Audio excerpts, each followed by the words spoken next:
কবিগুরু রবীন্দ্রনাথ ঠাকুরের জন্মদিন উপলক্ষে আমাদের একটি ছোট্ট নিবেদন। অমল ও দইওয়ালা। দই দই ভালো দই। দইওয়ালা দইওয়ালা ও দইওয়ালা, ডাকছো কেন? দই কিনবে? কেমন করে কিনবো, আমার তো পয়সা নেই। কেমন ছেলে তুমি, কিনবে না তো আমার বেলা বইয়ে দাও কেন? আমি যদি তোমার সঙ্গে চলে যেতে পারতুম তো যেতুম। আমার সঙ্গে?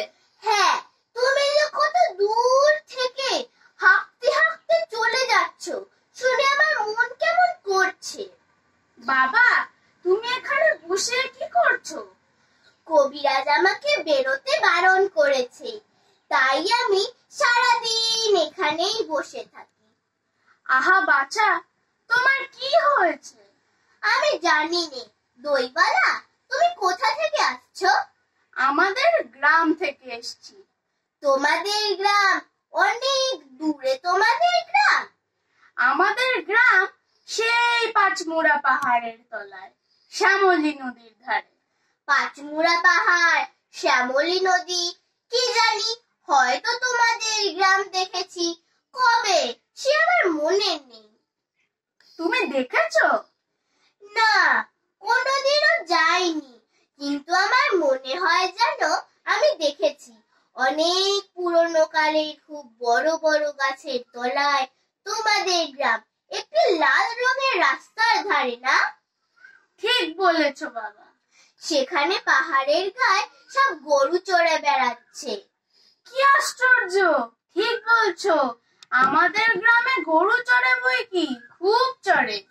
মেয়েরা সব নদী থেকে জল তুলে মাথায় কলসি করে নিয়ে যায়, তাদের লাল শাড়ি পরা। বাহ বাহ, ঠিক কথা। আমাদের সব গয়লাপাড়ার মেয়েরা নদী থেকে জল তুলে তো নিয়ে যায়। কিন্তু বাবা, তুমি নিশ্চয়ই কোনোদিনও সেখানে বেড়াতে গিয়েছিলে। সত্যি বলছি দইওয়ালা, আমি একদিনও যাইনি। কবিরাজ যেদিন আমাকে বাইরে যেতে বলবে সেদিন তুমি নিয়ে যাবে তোমাদের গ্রামে। যাবো বই কি বাবা, খুব নিয়ে যাব। আমাকে তোমার মতো এই রকম দই বেচতে শিখিয়ে দিও। মরে যাই, দই বেচতে যাবে কেন বাবা? এত এত পুঁথি পড়ে তুমি পণ্ডিত হয়ে উঠবে। না না, আমি কখনো পণ্ডিত হব না। আমি তোমাদের রাঙা রাস্তার ধারে, তোমাদের বুড়ো বটের তলায়, গোয়ালপাড়া থেকে দই নিয়ে এসে দূরে দূরে গ্রামে গ্রামে বেচে বেড়াবো। আমাকে সুরটা শিখিয়ে দিও। হায় পোড়া কপাল, এ সুরও কি শিখবার সুর? না না, ও আমার শুনতে খুব ভালো লাগে। ওই রাস্তার মোড় থেকে ওই গাছের সারির মধ্যে দিয়ে যখন তোমার ডাক আসছিল, আমার মনে হচ্ছিল, কি জানি কি মনে হচ্ছিল। বাবা, এক ভাঁড় দই তুমি খাও। আমার তো পয়সা নেই।